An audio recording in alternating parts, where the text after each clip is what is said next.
নমস্কার, আমি মীনাক্ষী। চোখ রাখছি এই মুহূর্তের খবরে। রাজ্যের জনজাতি কল্যাণ দপ্তরের মন্ত্রী তথা কৃষ্ণপুরের বিধায়ক বিকাশ দেববর্মার নির্বাচনী কেন্দ্রেই দেখা দিয়েছে পানীয় জলের চরম সংকট। অভিযোগ, দীর্ঘদিন ধরে মৌলিক পরিষেবা থেকে বঞ্চিত কৃষ্ণপুর বিধানসভার বিভিন্ন এলাকার মানুষ। ফলে দিন যত এগোচ্ছে ততই বাড়ছে সাধারণ মানুষের ক্ষোভ। কৃষ্ণপুরের ভূমিহীন টিলা এলাকায় প্রায় 70টি পরিবারের বসবাস। স্থানীয়দের দাবি, দীর্ঘদিন ধরে পানীয় জলের সমস্যায় জর্জরিত তারা। এলাকায় একটি বড় জলের ট্যাঙ্ক ও জল সরবরাহের ব্যবস্থা তৈরি করা হলেও বর্তমানে তা কার্যত অচল হয়ে পড়ে রয়েছে। ফলে প্রতিদিন পানীয় জল সংগ্রহ করতে চরম দুর্ভোগের শিকার হতে হচ্ছে বাসিন্দাদের।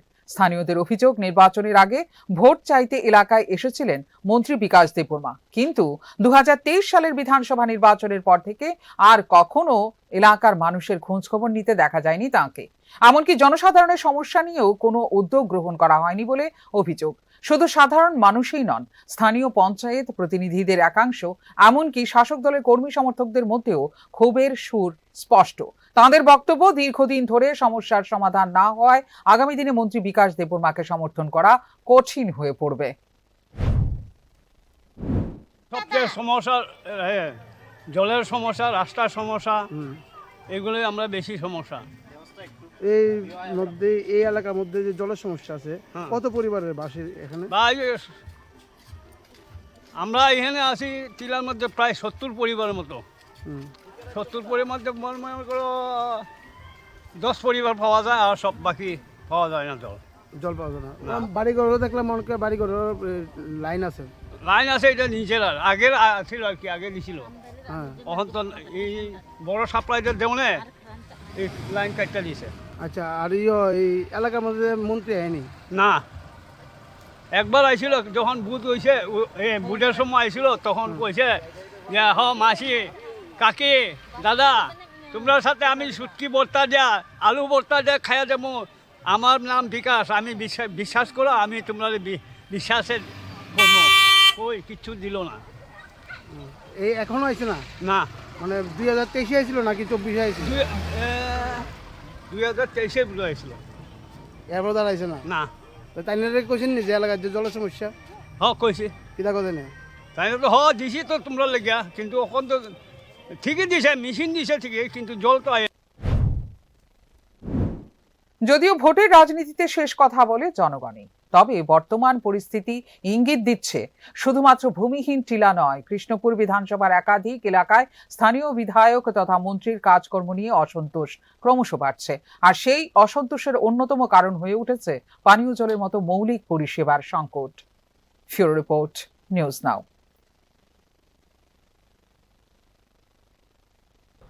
সোনামুড়া শ্রীমন্তপুর আন্তর্জাতিক চেকপোস্টকে কেন্দ্র করে একের পর এক অভিযোগ সামনে আসছে। একদিকে ভারতীয় পাসপোর্টধারী এক যাত্রীকে বাংলাদেশি বলে বাংলাদেশে প্রবেশে বাধা দেওয়ার অভিযোগ উঠেছে, অন্যদিকে চেকপোস্টে যাত্রীদের কাছ থেকে জনপ্রতি 200 টাকা করে আদায়ের অভিযোগ ঘিরে তৈরি হয়েছে বিতর্ক। সোনামুড়া শ্রীমন্তপুর আন্তর্জাতিক চেকপোস্টকে কেন্দ্র করে কিছুদিন পর পর নানা অভিযোগ সামনে আসে। এবার অভিযোগ হচ্ছে ভারতীয়কে বাংলাদেশি বলে হেনস্থা করা হচ্ছে। এক্ষেত্রে ভুক্তভোগী আব্দুল মিয়ার বাড়ি সিপাহীজলা জেলার মেলাঘর এলাকার তেলকাজলা গ্রামে। তিনি বৈধ ভারতীয় পাসপোর্ট ও ভিসা নিয়ে শ্রীমন্তপুর আন্তর্জাতিক চেকপোস্ট দিয়ে বাংলাদেশে যাওয়ার জন্য পৌঁছান। অভিযোগ, ইমিগ্রেশনের দায়িত্বপ্রাপ্ত আধিকারিকরা তাকে বাংলাদেশের নাগরিক বলে দাবি করেন এবং তার যাত্রায় বাধা দেন। আব্দুল মিয়ার বক্তব্য, তিনি একজন ভারতীয় নাগরিক এবং একই পাসপোর্ট ব্যবহার করে গত কয়েক বছরে অন্তত 2 বার বাংলাদেশ সফর করেছেন। তখন কোনো ধরনের সমস্যা হয়নি, কিন্তু এবার হঠাৎ করেই তার নামে বাংলাদেশি পাসপোর্ট রয়েছে বলে দাবি করা হয়। এর ফলে তাকে চরম হয়রানি ও মানসিক অস্বস্তির মুখে পড়তে হয়েছে বলে অভিযোগ। এই ঘটনায় ক্ষোভ প্রকাশ করে আব্দুল মিয়া বলেন, বৈধ নথিপত্র থাকা সত্ত্বেও একজন ভারতীয় নাগরিককে এইভাবে সন্দেহের চোখে দেখা অত্যন্ত দুর্ভাগ্যজনক। তিনি এই বিষয়ে সঠিক পদক্ষেপ আশা করছেন। সরকারের কাছে আমার এটা আবেদন, এটা সমস্যাটা সমাধান চাই। আর কিভাবে আমি যাতায়াত করতাম পারি বাংলাদেশ, অনেকের অনেক আস্থায় একটা দেশ চাওয়ানো ভালো, দেশ চাওয়ানোর লাগিয়া পাসপোর্ট করছি। এই হালকা কিছু আত্মীয় স্বজনও আছে প্রত্যেকের এরকম ঠায়, কিভাবে আমি আইতাম যাইতাম পারি, এটা সরকারের কাছে আমার একটা আবেদন, আমার কিছু একটা সরকারে করে দেব। অন্যদিকে শ্রীমন্তপুর আন্তর্জাতিক চেকপোস্টে যাত্রীদের কাছ থেকে জনপ্রতি 200 টাকা করে আদায়ের অভিযোগও উঠেছে। যাত্রীদের দাবি, চেকপোস্টে প্রবেশের পর বিভিন্ন অজুহাতে এই টাকা নেওয়া হচ্ছে। বলা হচ্ছে ওয়াইফাই সুবিধা ও গাড়ি পরিষেবার জন্য এই অর্থ আদায় করা হচ্ছে, কিন্তু বাস্তবে কোনো ওয়াইফাই সংযোগ বা যানবাহন পরিষেবার সুবিধা পাওয়া যাচ্ছে না বলেই অভিযোগ। ব্যুরো রিপোর্ট, নিউজ নাও। অত্যন্ত প্রত্যাশিতভাবে আগামী 5ই জুন জাতীয় সড়ক অবরোধের ঘোষণা প্রত্যাহার করল ত্রিপুরা গেরিলা প্রত্যাবর্তিত দাবি কমিটি।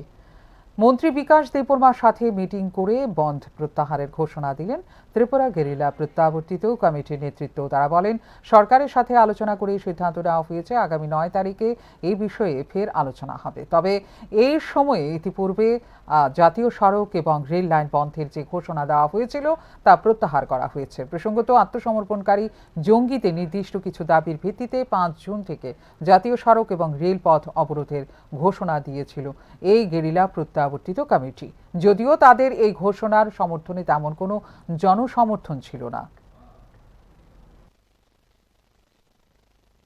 মানে সন্তুষ্টই, মানে শুধু এই 2 তারিখের মিটিং না, আগামী 9 তারিখের এখনো মাইনাস ভিতরে সব লেখা হলো, মানে বিপরীতভাবে আমরা মাইনাসের ভিতরেও লেখছি। আগামী 9 তারিখের মধ্যে আবার পরবর্তী সময় আবার আলোচনা হবে লাইন ডিপার্টমেন্ট সহ মিলে সেরা কতটুক সম্ভব আগে যাইতে পারি সেটা নিয়ে আমরাও যতটুক লিস্ট আছে আমাদের যে ফাইনাল লিস্ট রিটার্ন লিস্টের ক্ষেত্রে যে এই লিস্টও আমরা জমা দিব।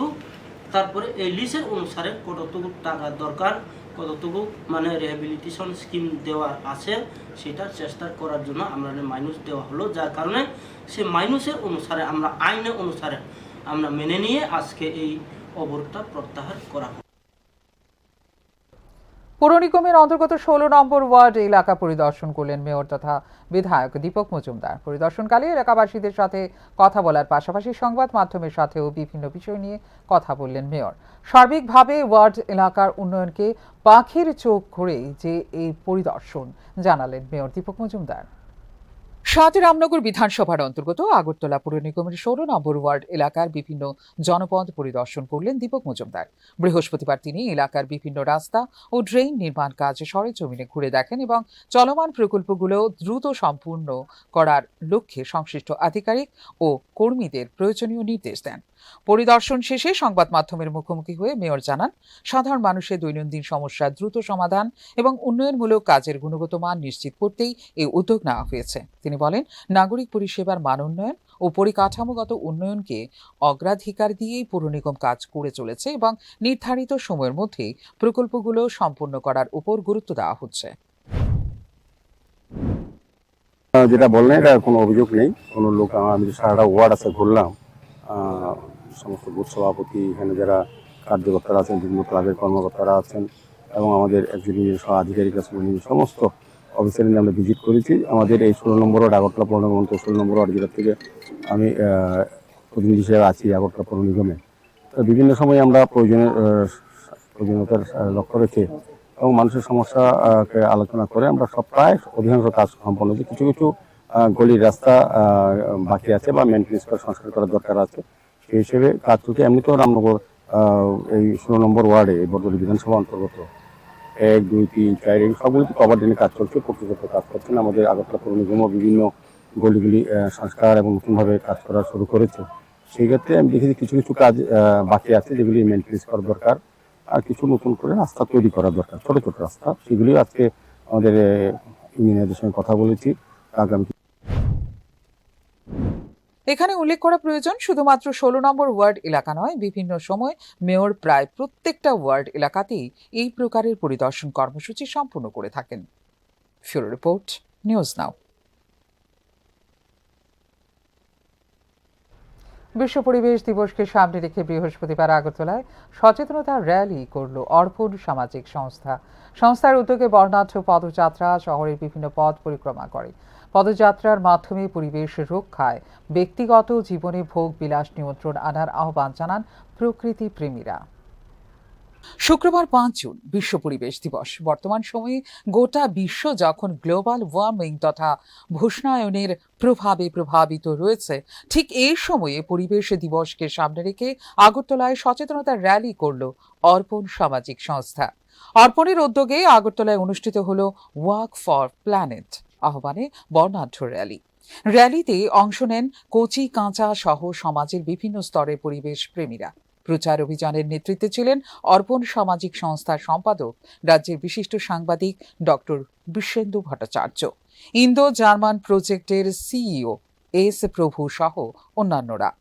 র্যালিটি আগরতলা শহরের বিভিন্ন পথ পরিক্রমা করে এবং উজ্জয়ন্ত প্রাসাদের সামনে পরিবেশ রক্ষায় বার্তা দিয়ে বিশেষ সাংস্কৃতিক কর্মসূচি করে।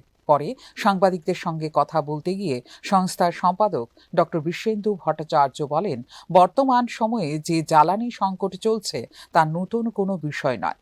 দিন দিন এই সংকট আরও বৃদ্ধি পাবে। একমাত্র আমাদের জীবনশৈলী পরিবর্তনের মধ্য দিয়েই এই সংকট কাটানো সম্ভব। তিনি বলেন, সুস্থভাবে বাঁচতে এবং ভবিষ্যৎ প্রজন্মকে রক্ষা করতে আমাদের সবাইকে পরিবেশের সঙ্গে থাকতে হবে। টাকা আছে বলেই কেউ ভোগ বিলাস এবং জ্বালানি খরচ করবে তা হবে না। ভোগ বিলাস যত বাড়বে পৃথিবীর তত সংকট হবে।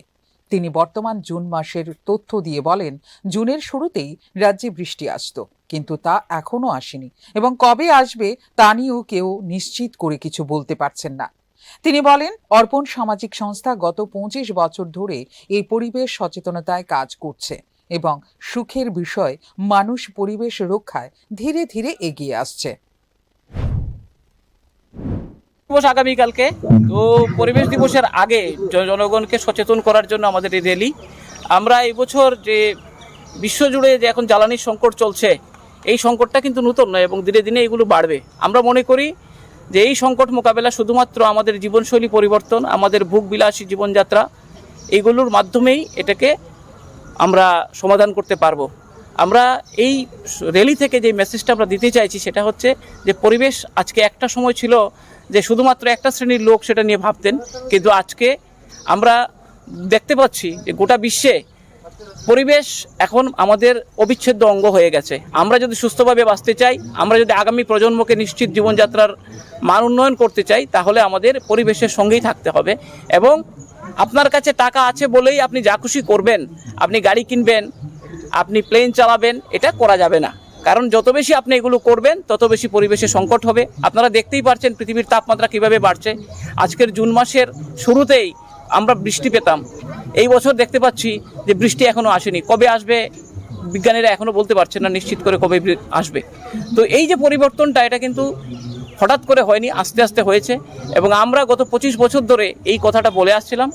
এখন আমরা একটা সুখের খবর হচ্ছে যে আমাদের সমাজের প্রত্যেক অংশের মানুষ স্বতঃস্ফূর্তভাবে এতে অংশগ্রহণ করছেন এবং আমরা চাইব শুধু অংশগ্রহণই নয়, যে আমাদের যে কর্মসূচি আমরা হাতে নিয়েছি সেটাকে যেন বাস্তবায়িত করা হয় এবং সবাই মিলে আমরা আগামী ভবিষ্যৎকে সুনিশ্চিত করব, এই অঙ্গীকার আমাদের। এবং বিশ্ব পরিবেশ দিবসের আগের দিন আমরা এই জন্যই সচেতনতামূলক। একইভাবে পরিবেশ রক্ষার আহ্বান রাখেন ইন্দো বাংলা প্রজেক্টের মুখ্য নির্বাহী আধিকারিক এস প্রভু। তিনি পরিবেশ এবং জলবায়ু রক্ষার মাধ্যমে ভবিষ্যৎ প্রজন্মকে রক্ষা করার আহ্বান রাখেন এবং বলেন, বন দপ্তর নিয়মিত এই প্রয়াস জারি রেখেছে। आज वर्ल्ड एनवायरनमेंट डे। इस साल का theme inspired by nature for climate and for our better future. मतलब इंस्पायर्ड बाय नेचर, हमारा Tripura forest, it is sustaining, it is the best ally, natural ally to combat climate change. अभी forest department से बहुत forest activities चल रहा है, planting चल रहा है। इसका ऊपर इसका इम्पैक्ट क्या है, वो कार्बन एटमॉस्फेयर कार्बन रिड्यूस करने के लिए, कार्बन डाइऑक्साइड कम करने के लिए हम हर साल फॉरेस्ट डिपार्टमेंट से प्लांटिंग चल रहा है। देन बायोडाइवर्सिटी, हमारा फॉरेस्ट त्रिपुरा फॉरेस्ट में बहुत बायोडाइवर्सिटी है। This is the best ally for climate resilience.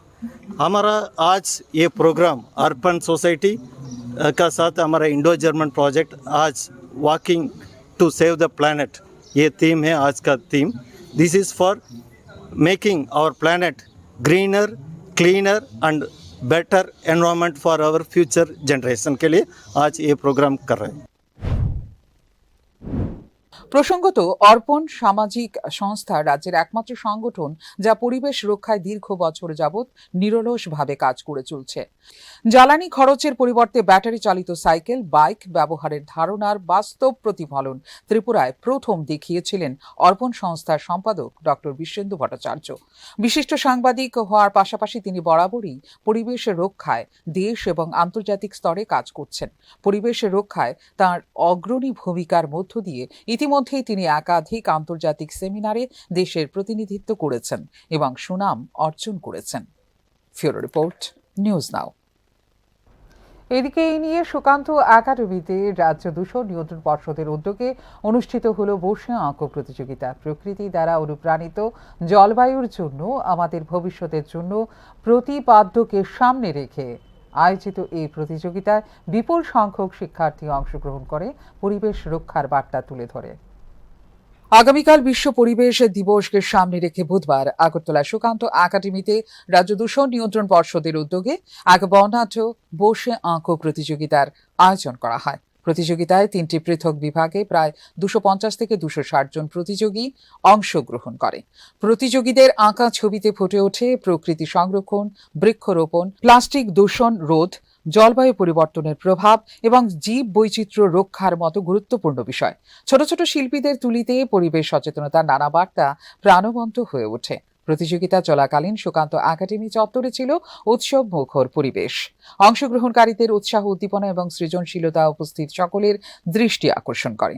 বিশ্ব পরিবেশ দিবসের মূল উদ্দেশ্য হল পরিবেশ সংরক্ষণ ও সুরক্ষার বিষয়ে জনসচেতনতা বৃদ্ধি করা, জলবায়ু পরিবর্তন, বন উজাড়, দূষণ এবং প্রাকৃতিক সম্পদের অপব্যবহারের মতো চ্যালেঞ্জ মোকাবেলায় মানুষকে সচেতন ও পরিবেশ বান্ধব জীবনযাপনে উৎসাহিত করতেই প্রতি বছর এই দিবস পালন করা হয়। আয়োজকদের তরফে আজকের এই আয়োজন সম্পর্কে বলা হয়েছে, পরিবেশ দিবসের অঙ্গ হিসেবে অন্যান্য বছরের মতো এবারেও গ্রহণ করা হয়েছে নানাবিধ কর্মসূচি, যার অংশ হিসেবে আজকের এই বসে আঁকো প্রতিযোগিতা। হ্যাঁ, এই প্রতি বছরেই 5ই জুন বিশ্ব পরিবেশ দিবস উদযাপিত হয়। এই বছরও 5ই জুন আমরা বিশ্ব পরিবেশ দিবস উদযাপিত করছি। এই বছরের যে থিম সেটা হচ্ছে inspired by nature for climate change and for our future generation. যেটা আমরা যদি বলি যে প্রকৃতি আমাদেরকে অনুপ্রাণিত করে জলবায়ু পরিবর্তনের জন্য এবং আমাদের ভবিষ্যৎ প্রজন্মের জন্য। তো এবছর আমরা প্রতি বছরের নেই, এবছর আমরা বিশ্ব পরিবেশ দিবস উদযাপনের অংশ হিসেবে আমরা আজকে 4 জুন বসে আঁকো প্রতিযোগিতার একটা আয়োজন করেছি সুকান্ত একাডেমিতে। সেখানে 3টা গ্রুপে বসে আঁকো প্রতিযোগিতা চলছে, গ্রুপ এ, গ্রুপ বি এবং গ্রুপ সি। আনুমানিক 250 জনের মতন এখন পর্যন্ত রেজিস্ট্রেশন হয়। জাতিসংঘের পরিবেশ কর্মসূচির উদ্যোগে বিশ্বব্যাপী পালিত এই দিবস উপলক্ষে আয়োজিত বসে আঁকো প্রতিযোগিতা নতুন প্রজন্মের মধ্যে পরিবেশ রক্ষার বার্তা ছড়িয়ে দিতে গুরুত্বপূর্ণ ভূমিকা পালন করবে বলে মনে করছেন সকলেই। ফিউরো রিপোর্ট, নিউজ নাও। নিট পরীক্ষাকে কেন্দ্র করে ফের সামনে এলো এক মর্মান্তিক ঘটনা। মধ্যপ্রদেশের মৌগঞ্জ জেলার 18 বছর বয়সী এক ছাত্রের মৃত্যুকে ঘিরে চাঞ্চল্য ছড়িয়েছে। পরিবারের দাবি, পরীক্ষাকে ঘিরে তৈরি হওয়া অনিশ্চয়তা ও মানসিক চাপের কারণে এই ঘটনা ঘটেছে। মধ্যপ্রদেশের মৌগঞ্জ জেলার বাসিন্দা আকাঙ্ক্ষা চতুর্বেদী ছিলেন পরিবারের একমাত্র সন্তান। চিকিৎসক হওয়ার স্বপ্ন নিয়ে তিনি নিট পরীক্ষার প্রস্তুতি নিচ্ছিলেন। পরিবারের আর্থিক সীমাবদ্ধতা সত্ত্বেও তার পড়াশোনার জন্য ঋণ ও ধার করেছিলেন পরিবারের সদস্যরা। পরিবারের আশা ছিল ভবিষ্যতে চিকিৎসক হয়ে আকাঙ্ক্ষা সেই স্বপ্ন পূরণ করবেন এবং পরিবারের দায়িত্ব কাঁধে তুলে নেবেন। কিন্তু হঠাৎই তার মৃত্যুর খবরে শোকের ছায়া নেমে আসে পরিবার ও এলাকা জুড়ে। পুলিশ সূত্রে জানা গেছে, ঘটনাস্থল থেকে একটি নোট উদ্ধার করা হয়েছে। সেখানে পরীক্ষাকে ঘিরে উদ্বেগ, ভবিষ্যৎ নিয়ে অনিশ্চয়তা এবং মানসিক চাপে থাকার ইঙ্গিত পাওয়া গেছে বলে জানা যায়। ঘটনা তদন্ত শুরু করেছে পুলিশ। একই সঙ্গে এই ঘটনা প্রতিযোগিতামূলক পরীক্ষার চাপ ও শিক্ষার্থীদের মানসিক স্বাস্থ্যের বিষয়টিকেও নতুন করে সামনে নিয়ে এসেছে। ফিউরো রিপোর্ট, নিউজ নাও। মধ্যপ্রাচ্যে যুদ্ধের বিষয়ে জানা রয়েছে আমাদের সবার, কিন্তু এই যুদ্ধের মধ্যে হঠাৎ যদি আমাদের এখানে আকাশ থেকে ঝরে পড়ে বোমা, তাহলে কি করবেন আপনি? তারই প্রস্তুতি হিসেবে এয়ার স্ট্রাইক হামলা থেকে বাঁচতে বৃহস্পতিবার এক মহড়া অনুষ্ঠিত হলো উদয়পুর মহকুমা শাসকের কার্যালয়ে। সকালে অফিস শুরু হওয়ার কিছুক্ষণের মধ্যেই বিকট শব্দে আকাশ থেকে বোমা ঝরে পড়ল মহকুমা শাসকের কার্যালয়ে। এয়ার স্ট্রাইক হামলা হয়েছে টের পেয়ে বেজে উঠল সাইরেন। সবাই কোনো কিছু বোঝার আগেই হতাহতরা লুটিয়ে পড়লেন মাটিতে। শুরু হলো দৌড়ঝাঁপ। এর মধ্যে খবর পেয়ে ছুটে এলো ফায়ার সার্ভিস এবং দুর্যোগ মোকাবিলা টিম। ছুটে আসলো স্বাস্থ্য দফতর, সিভিল ডিফেন্স, আপদ মিত্র, পুলিশ সহ একাধিক জরুরি পরিষেবা প্রদানকারী সংস্থা। দ্রুত উদ্ধার করা হলো হতাহতদের। কয়েক মিনিটের দৌড়ঝাঁপে শেষ হলো সফল উদ্ধার কাজ। বর্তমানে বিশ্বের বিভিন্ন রাজ্যে যুদ্ধকালীন পরিস্থিতিতে ঠিক এইভাবেই এয়ার স্ট্রাইকের ওপর বিশেষ মহড়া অনুষ্ঠিত হলো উদয়পুর মহকুমা শাসকের কার্যালয়ে। দুর্যোগ পরিস্থিতিতে দ্রুত ও কার্যকরী পদক্ষেপ গ্রহণের লক্ষ্যে উদয়পুর মহকুমা প্রশাসনের উদ্যোগে এই গুরুত্বপূর্ণ মহড়ার আয়োজন করা হয়। মহকুমা শাসকের কার্যালয়ে অনুষ্ঠিত এই মহড়ায় বিভিন্ন দপ্তর ও সংস্থার প্রতিনিধিরা সক্রিয়ভাবে অংশগ্রহণ করেন। মহড়া চলাকালীন বিভিন্ন ধরনের দুর্যোগ পরিস্থিতি সৃষ্টি করে তা মোকাবেলার কৌশল প্রদর্শন করা হয়। উদ্ধার কাজ, আহতদের চিকিৎসা প্রদান, নিরাপদ স্থানে সরিয়ে নেওয়া এবং জরুরি পরিষেবা সমন্বয়ের বিভিন্ন দিক তুলে ধরা হয় বাস্তবসম্মত অনুশীলনের মাধ্যমে। উদয়পুর মহকুমা শাসক ত্রিদীপ সরকার এই প্রসঙ্গে জানান, বর্তমান সময়ে যে কোনো অপ্রত্যাশিত পরিস্থিতির জন্য আমাদের সর্বদা প্রস্তুত থাকতে হবে। যুদ্ধকালীন বা বড় ধরনের দুর্যোগ যদি আমাদের সামনে আসে, তাহলে কিভাবে দ্রুত ও সমন্বিতভাবে কাজ করতে হবে সেই বিষয়ে সচেতনতা ও দক্ষতা বাড়াতেই এই মহড়ার আয়োজন করা হয়েছে। আমাদের উদয়পুর মহকুমা শাসক অফিসে ডিজাস্টারের একটা মহড়া তৈরি করা হয়েছিল।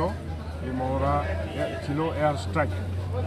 এয়ার স্ট্রাইক হলে আমরা কিভাবে এখান থেকে রেস্কিউ করব, কিভাবে ধন সম্পদ থেকে আরম্ভ করে জনজীবন আমরা রক্ষা করব, এটার উপরে একটা মহড়া হয়েছে।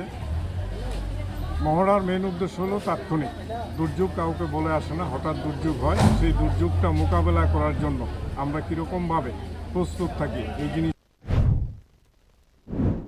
সফলভাবে মহড়া শেষ হওয়ার পর অংশগ্রহণকারী সকল সংস্থা ও কর্মীদের প্রতি কৃতজ্ঞতা প্রকাশ করেন মহকুমা শাসক।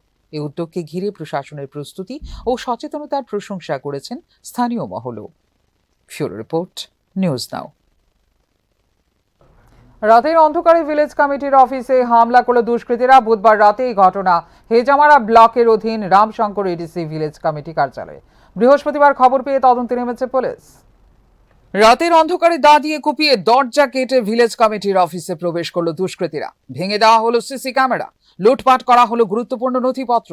সরকারি অফিসে চাঞ্চল্যকর এই হামলার ঘটনা বুধবার রাতে মোহনপুর মহকুমাধীন হেজামারা ব্লকের অধীন রামশঙ্কর এডিসি ভিলেজে।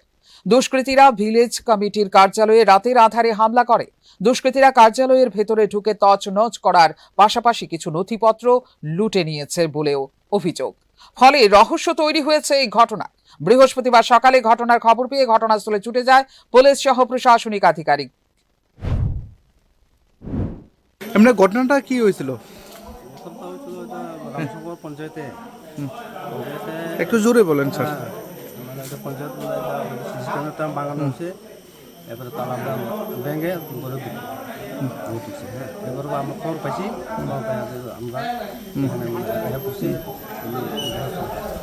এমনি কি কি ক্ষতি হয়েছে? এই ক্ষতি সিসি ক্যামেরা ভাঙছে, তারপরে তালা ভাঙছে, দরজা মধ্যে একটু দাও দিয়ে কাজপত্র সব ফালাই দিচ্ছে। প্রাথমিকভাবে জানা গেছে এই হামলার ঘটনায় এক দুষ্কৃতীর ছবি সিসি ক্যামেরার ফুটেজে ধরা পড়েছে। সেই এলাকার পরিচিত ব্যক্তি বলে স্থানীয় মহলের দাবি। এই দুষ্কৃতীর বিরুদ্ধে রামশঙ্কর এডিসি ভিলেজ কমিটি কি পদক্ষেপ গ্রহণ করবে তার অপেক্ষায় রয়েছেন স্থানীয় নাগরিক মহল। ফিউরো রিপোর্ট, নিউজ নাও। চোখ রাখছে এই মুহূর্তে শেষ খবরে। নাগের জলায় সংঘটিত ঘটনার প্রতিবাদে আহত অনির্দিষ্টকালে কর্মবিরতি তথা যান ধর্মঘট প্রত্যাহার করা হয়েছে। এক সাংবাদিক সম্মেলনের মাধ্যমে পশ্চিম ত্রিপুরা জেলার জিপ এবং বাস চালক সংঘের পক্ষ থেকে এই বিষয়টা জানানো হয়েছে। গতকাল নাগের জলায় একাংশ শ্রমিকদের মধ্যে মারধরের ঘটনার পর অনির্দিষ্টকালের জন্য কর্মবিরতি ঘোষণা করা হয়েছিল। স্বাভাবিকভাবেই যান চালকরা যখন সম্মিলিতভাবে এই সিদ্ধান্ত গ্রহণ করে তখন এটা গোটা রাজ্যের মধ্যে একটা প্রতিক্রিয়া তৈরি করে। আজ পশ্চিম ত্রিপুরা বাস এবং জিপ চালক সংঘের পক্ষ থেকে সাংবাদিকদের সাথে কথা বলার সময় দাবি করা হয়েছে তাদের কর্মবিরতির সিদ্ধান্ত প্রত্যাহার করা হয়েছে। এই বিষয় নিয়ে সংগঠনের তরফ থেকে দাবি করা হয়েছে প্রকৃতপক্ষে গোটা ঘটনা রাজ্যের মুখ্যমন্ত্রী তথা সংশ্লিষ্ট বিধানসভা কেন্দ্রের বিধায়ক এবং শ্রমিক সংগঠনের ঊর্ধ্বতন নেতৃত্বের গোচরে যাওয়ার পর এই বিষয় নিয়ে আগামী 6 তারিখ একটা ফয়সলা বৈঠকের দিন স্থির হয়েছে। এই সিদ্ধান্তের পরিপ্রেক্ষিতে আপাতত কর্মবিরতি প্রত্যাহার করার ঘোষণা সংগঠনের তরফ থেকে দেওয়া হয়েছে এবং জানানো হয়েছে সকাল থেকেই বিভিন্ন ক্ষেত্রে যান চলাচল স্বাভাবিক রয়েছে। ওয়েস্ট ত্রিপুরা বাহ্যিক চালক সংঘ নাগরদোলা শাখা প্রেসিডেন্ট রতন দেবনাথ এবং আমার সঙ্গে আছে মৃত্যুঞ্জয় দেব আমাদের জয়েন্ট সেক্রেটারি। কালকে পরশু দুদিন আমাদের এখানে লিটন করবুল্লা স্টেট কমিটির সেক্রেটারি অতুল সিন্ডিকেটের মারধর করার প্রতিবাদে কালকে সকালবেলা আবার মারধর করছে। এটার প্রতিবাদে আমরা কর্মবিরতি অনুষ্ঠান নিয়েছিলাম অনির্দিষ্টকালের জন্য। লাস্ট অব্দি এটা আমাদের প্রেসিডেন্ট সামুদা এবং চিফ মিনিস্টারের গোচরে গেছে যাওয়াতে এটা নিয়ে একটা বড় ধরনের সিদ্ধান্ত হয়েছে। সেটা আমাদের এটা একটা মিউনিসিপ্যাল রাস্তা আছে নিজেদের ভিতরে দণ্ড, এটা মিউনিসিপ করে দেবো 6 তারিখ। তার জন্য আমরা শ্রমিকের কথা বলে শ্রমিকদের সবার সঙ্গে বোঝাপড়া করে তারপর আমরা কর্মবিরতিটা প্রত্যাহার করেছি, যেটা 6 তারিখের পরে মাংসিব 6 তারিখ এরপর আমরা শেষ হয়ে যাবো। হ্যাঁ, যাত্রী পরিষেবা সকাল থেকে অন্যান্য দিনের মতো ভোর 5টার থেকে আমাদের এখানে গাড়ি চলছে। একাংশ যান চালকদের মধ্যে সংঘটিত ঘটনা যেভাবে রাজ্যের মধ্যে প্রতিক্রিয়া তৈরি করেছে তার প্রভাব নিশ্চিতভাবে সুদূর প্রসারী।